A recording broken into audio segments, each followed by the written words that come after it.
그들이 예수의 말씀을 책잡으려 하여 바리새인과 헤롯 땅 중에서 사람을 보내매 와서 이르되 선생님이여 우리가 아노니 당신은 참되시고 아무도 꺼린 일이 없으시니 이는 사람을 외모로 보지 않고 오직 진리로서 하나님의 도를 가르치심이니이다. 가이사에게 세금을 바치는 것이 옳으니까 옳지 아니하나이까?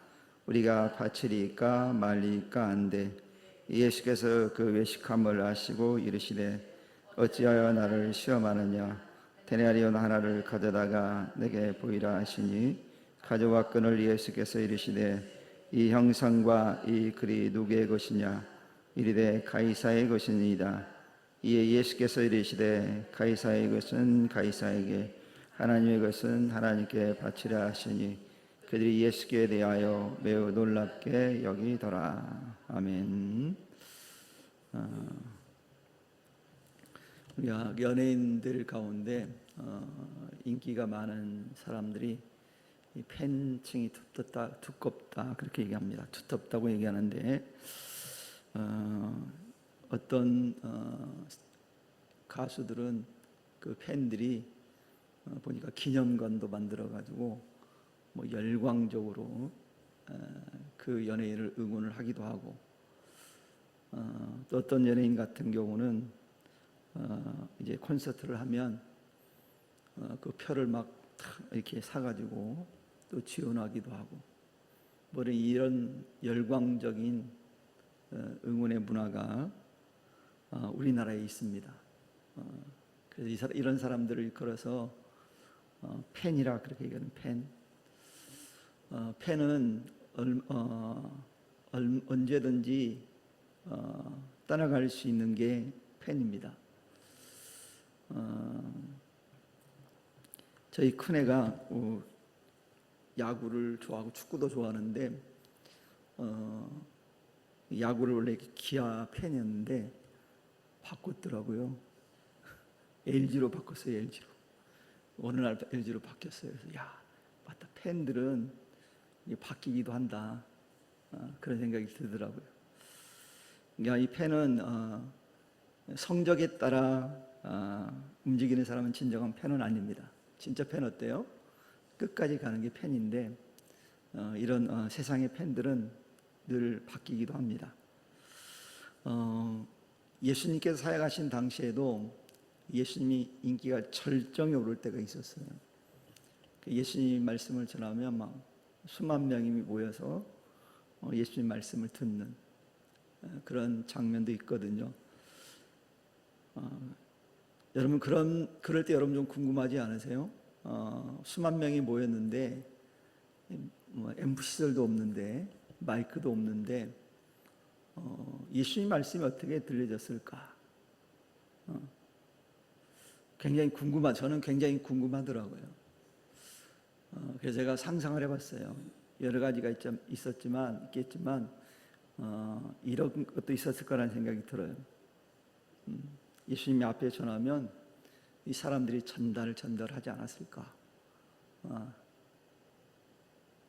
그리고 또 한 가지는 뭐냐면 예수님이니까 이 자연을 잘 이용해서 들리도록 어떻게 역사하지 않았을까?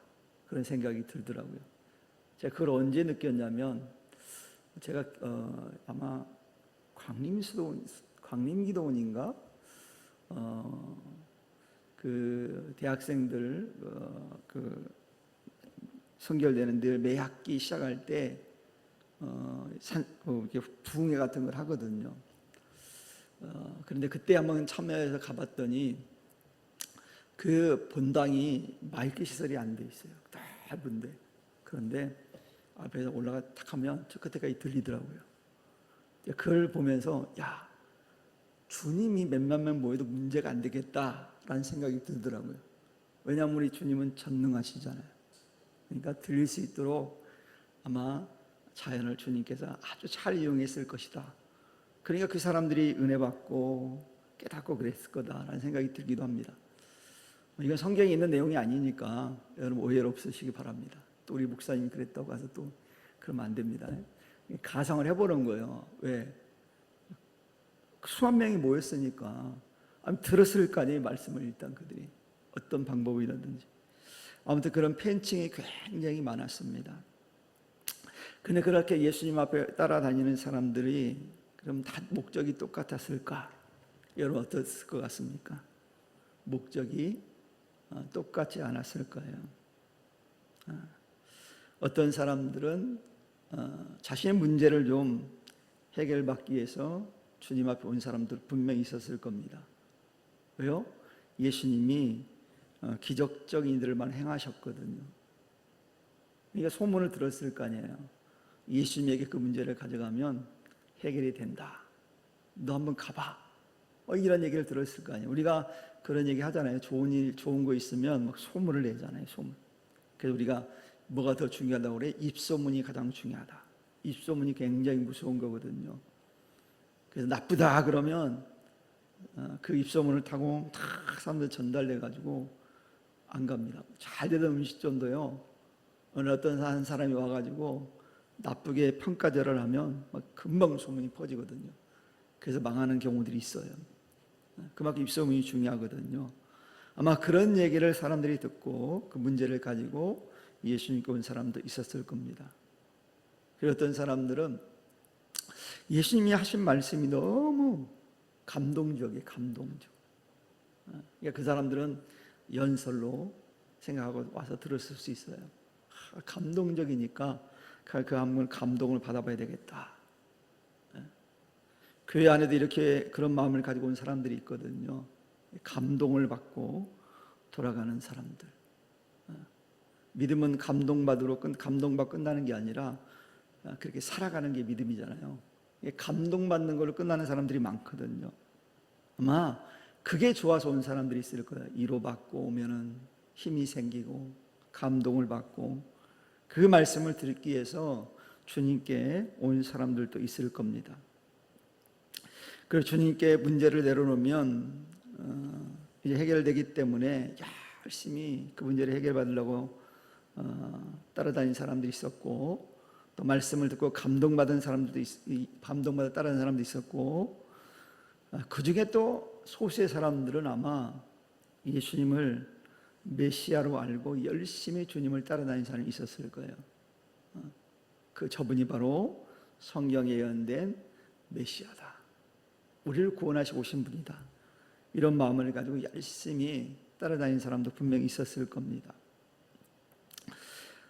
그리고 반면에 이런 사람도 있었을 거예요. 예수님을 자신들의 이권에 방해가 되는 사람이라 생각하고 대적하기 위해서 주님께 온 사람도 있을 거예요. 어떻게 하면 예수님을 무너뜨릴 수 있을까? 저 인기를 좀 없앨 수 없을까? 이런 마음을 가지고 온 사람들이 있을 거예요. 오늘 본문이 그런 사람에 대한 이야기거든요. 오늘 본에 등장한 사람이 보니까 예수님을 대적하는 자로서 예수님을 올매시어 넘어뜨릴 목적을 가지고 예수님께 접근을 합니다. 근데 앞에 말은 아주 그럴싸한 말로 접근하죠. 사기꾼의 특징이 뭐죠? 사기꾼은요, 정말 화려하게 말씀실을 가지고 꾸밉니다. 그리고 거기에 많은 사람이 넘어가거든요. 그래서 화려한 말로 예수님을 막 띄우는 것처럼 보이는데 실상 어때요? 그 마음속에는 악한 생각을 가지고 예수님께 찾아오거든요. 왜? 그들의 목적은 예수님을 넘어뜨리기라는 목적을 가지고 있거든요. 그래서 주님을 책잡기 위해 찾아온 거예요. 흠을 노리기 위해서 온 거죠. 근데 그들이 가지고 온 문제가 뭐예요? 세금 문제 있어요. 세금. 아마 이 로마가 지배하면서 아마 과중한 세금이 그들에게 부여되지 않았을까. 그래서 많은 백성들이 힘들어했을 가능성이 높습니다. 그래서 이 세금 문제를 가지고 예수님을 시험하려 합니다. 그래서 예수님께 자신들의 질문에 만약에 세금을 바치라고 대답하면 그들이 이런 생각을 품었어요. 저 사람을 매국노라는 제명을 씌워서 넘어뜨리겠다, 이런 마음을 가지고 그들이 온 거예요. 그래서 만일 자신들의 계획대로 되면 예수님을 따르는 많은 사람들 앞에서 자신들이 보기 좋게 이겼다고 생각했을 겁니다. 왜냐하면 당시 사람들이 예수님을 따르는 사람들 가운데 이런 생각을 품은 사람이 있었거든요. 자신들을 로마의 압제로부터 구원해 줄 진정한 왕, 정치적인 메시아로 착각한 사람들이 많았거든요. 그래서 따라다니는 사람들이 있었거든요. 그럼 대적자들이 의도대로 된다면 어떻게 됩니까? 예수님을 따르는 자들의 불신, 나아가서 배신을 초래하게 되리라는 계산을 그들이 했을 거예요. 그래서 이런 계획을 가지고 그들이 예수님을 찾아온 거예요. 그러니까 하여튼 긍정적인 답을 하든 부정적인 답을 하든 아무튼 자신들의 계획을 가지고 왔거든요. 반대로 또 바치지 말라라고 말씀하며 어떤 계획을 세우냐면 예수님을 반역죄로, 즉 로마 정부에 대해서 반역하는 그런 반역자로 고발할 계획을 가지고 그 질문을 던진 겁니다. 그러니까 악하죠. 계획이 악해요. 그럼 주님이 이걸 몰랐을까요? 알았을까요? 주님이 다 알고 계시죠.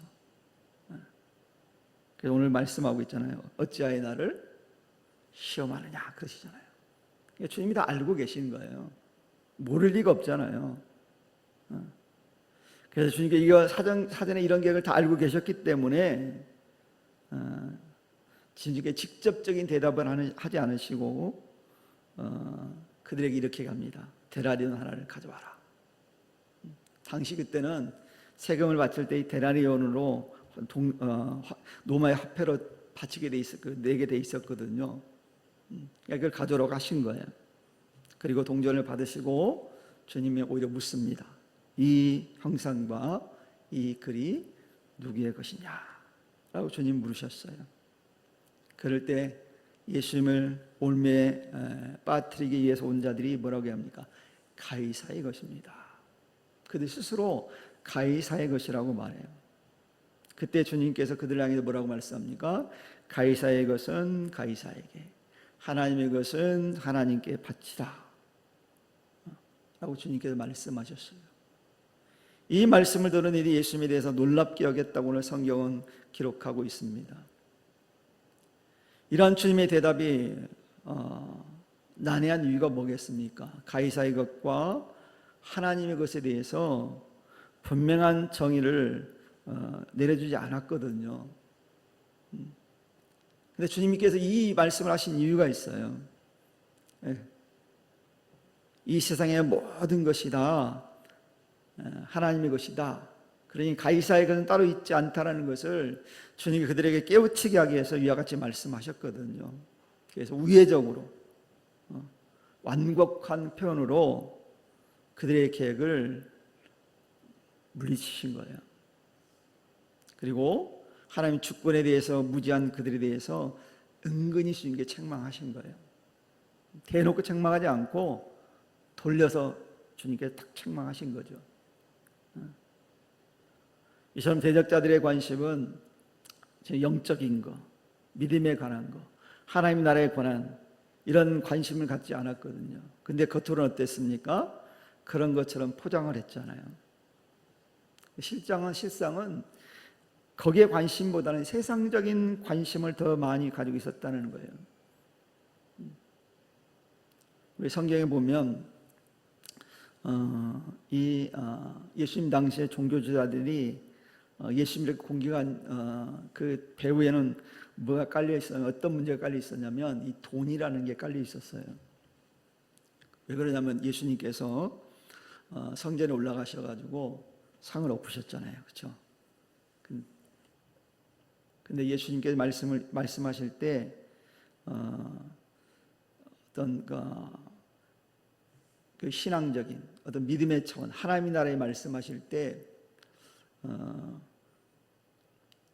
어떤 하나님의 주권, 모든 하나님의 주인 이런 걸 말씀해 주시면서 사실 세리와 바리새인의 기도 가운데서도 보면 물질적인 게 포함되어 있거든요.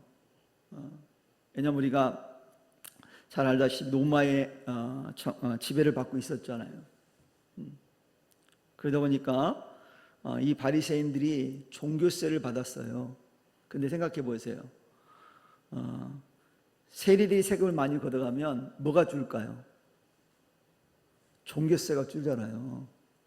이면에는 그런 게 달려 있는 거예요. 그러니까 예수님은 무조건 예수님 말씀을 들으면 사람들이 세리들도 변화되고 막 사람들이 변화되면서 이 종교세 문제가 손해가 막심한 거예요.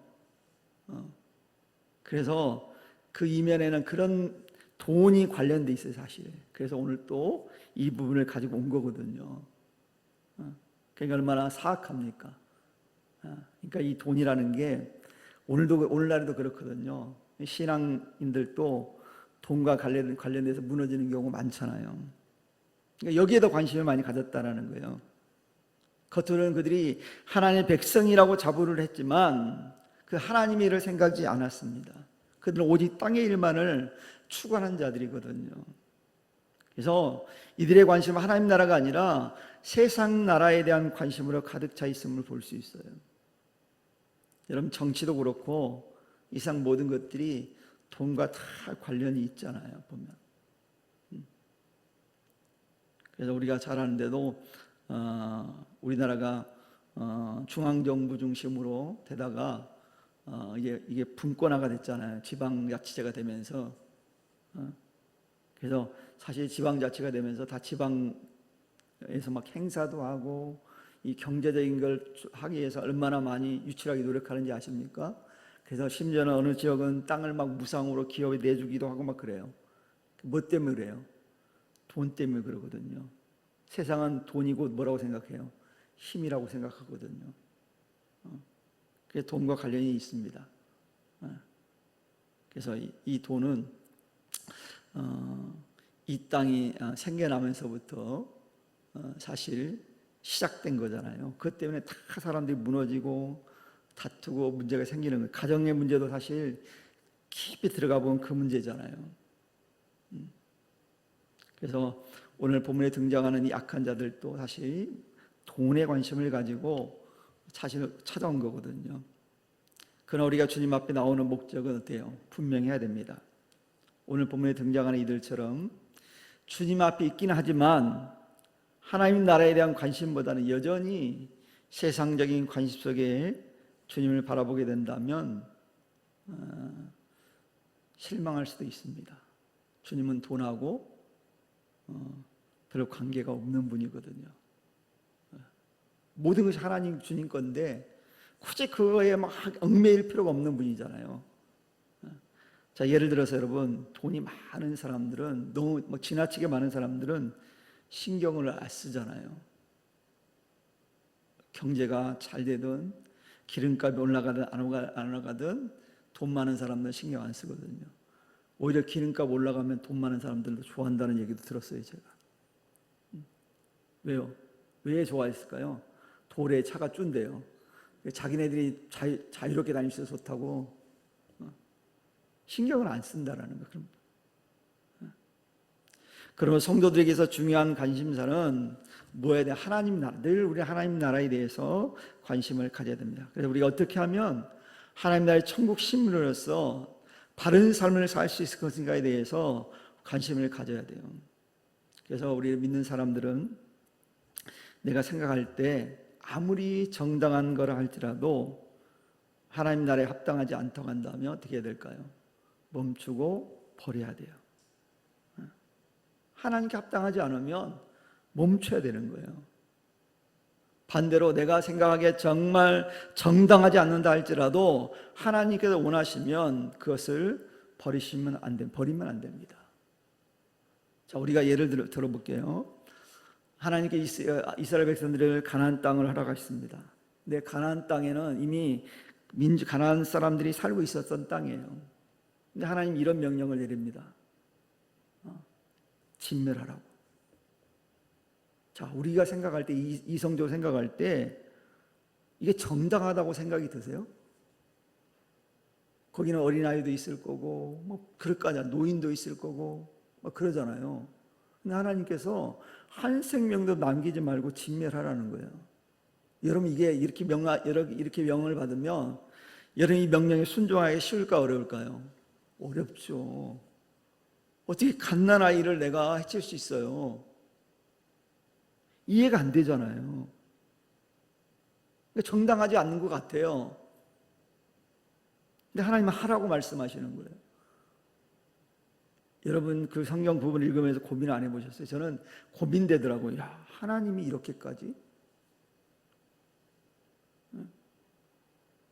아니 이렇게 인간 생각할 때 잔인하게 뭐 이런 생각을 할 때가 있었거든요. 우리 생각할 때는 정당하지 않아요. 근데 하나님 원하신대 그걸. 그러면 나는 원하지 않아도 하나님 원하면 해야 되는 게 신앙이고 믿음이에요. 하나님 나라의 백성으로서 해야 될 일이에요. 그런데 대부분 우리는 어때요? 하나님 믿는다고 말을 하지만 늘 어때요? 내 생각과 내 뜻을 먼저 생각합니다. 그러다 보니까 어떤 일이 벌어지자면 불평하고 원망해요. 자, 이스라엘 백성들이 광야에서 출애굽하고 나서 원망하고 불평한 내용들을 가만히 들여다보세요. 이유가 뭐예요?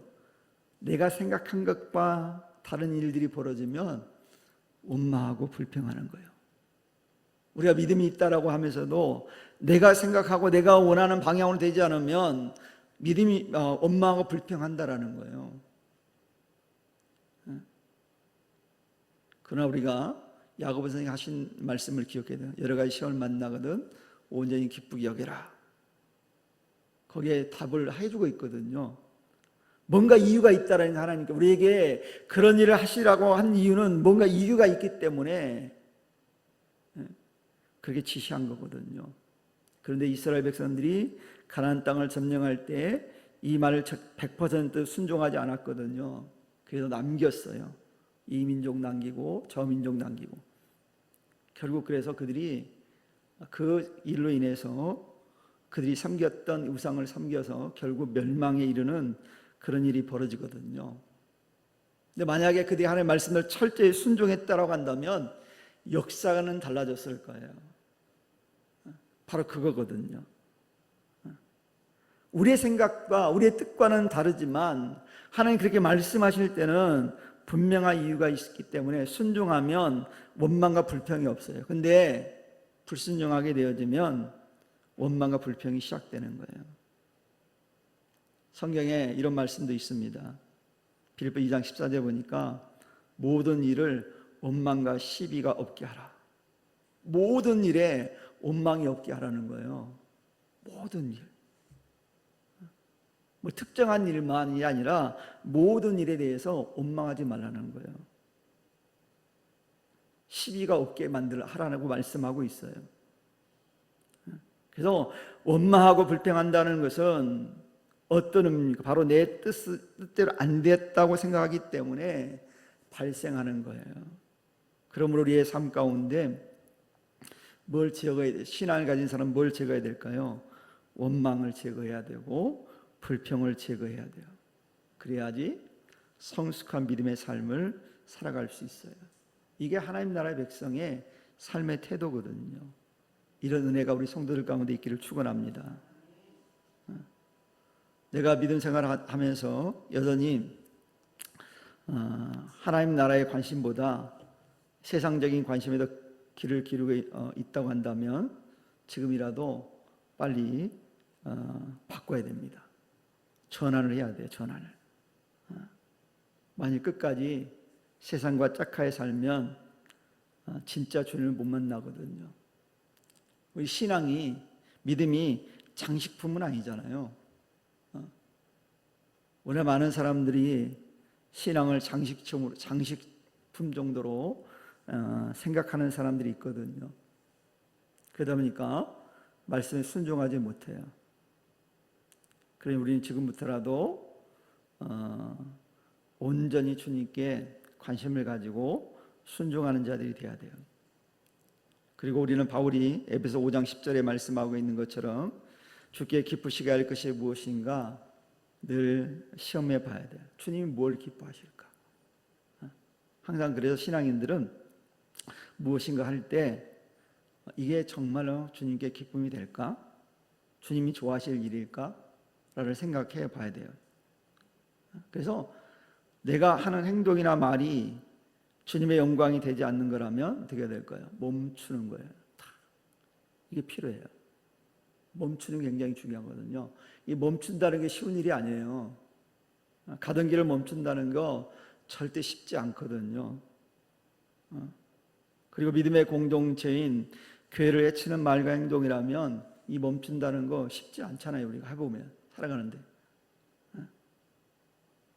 그래서 우리가 오직 늘 위해 생각할 때 주님이 기뻐하실 것이 무엇인가, 교회 공동체를 세우는 일에 늘 관심을 가져야 되는 거예요.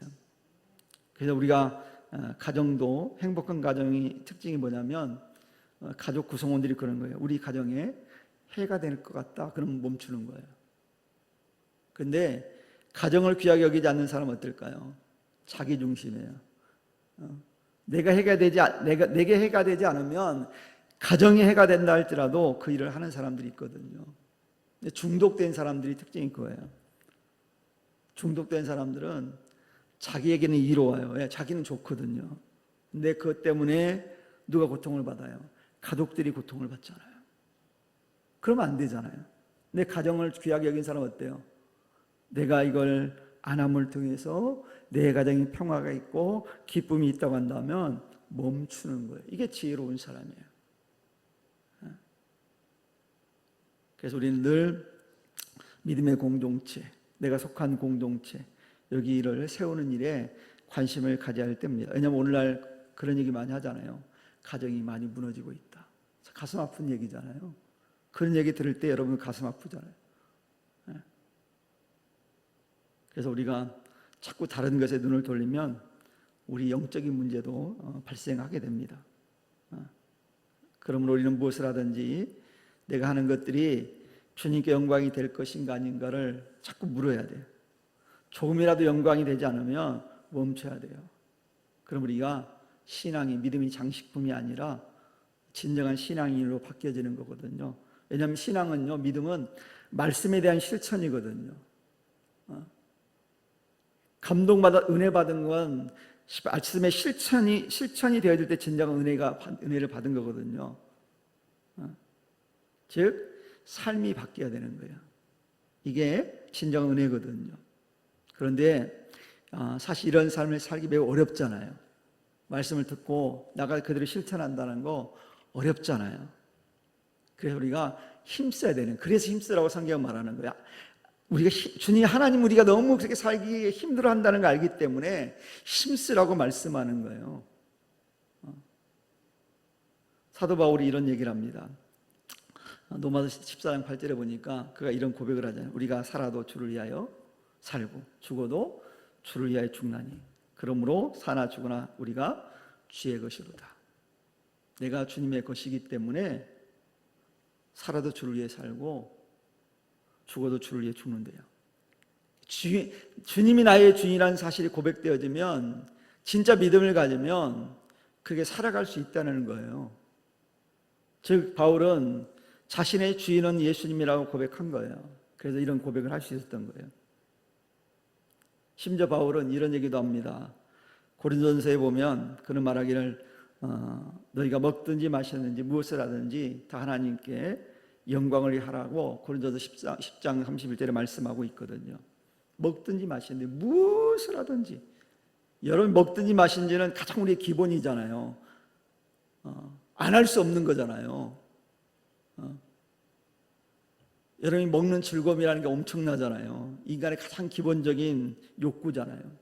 근데 그걸 바울이 얘기했다고 하는 것은 심지어 가장 기본적인 욕구까지도 누구를 위해서요? 하나님의 영광을 위해서 하라고 말씀하고 있는 거예요. 그것까지 해야 된다라는 거예요.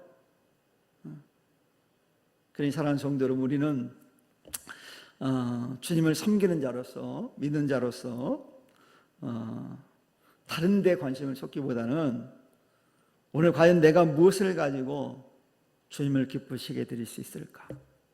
어떻게 하면 주님이 좋아하실까? 여기에 관심을 갖는 성도들 되길 바랍니다. 그럼 하나님이 여러분들을 채워주실 거예요. 순종할 때 역사가 일어나거든요. 주님을 기쁘시게 해드릴 때 역사가 일어나거든요. 우리가 주님을 기쁘시게 해드린다는 것은 내가 오직 주님께 관심이 있다는 거잖아요. 근데 주님이 주님을 기쁘시게 하는데 우리 가만히 내버려둘 리 없잖아요. 주님이 말씀했잖아요. 너희는 먼저 그의 나라와 의를 구하라. 그러면 이 모든 것을 너에게 어떻게 하신다고요? 더하여 주시겠다고 분명히 약속하고 있잖아요.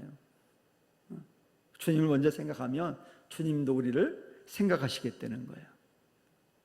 그러니 사랑하는 성도 여러분, 늘 여러분 삶 가운데 주님을 항상 떠올릴 수 있는 멋진 믿음의 삶을 살아가는 우리 성도들 다 될 수 있기를 주님의 이름 간절히 축원합니다. 기도합니다. 하나님 아버지 감사합니다.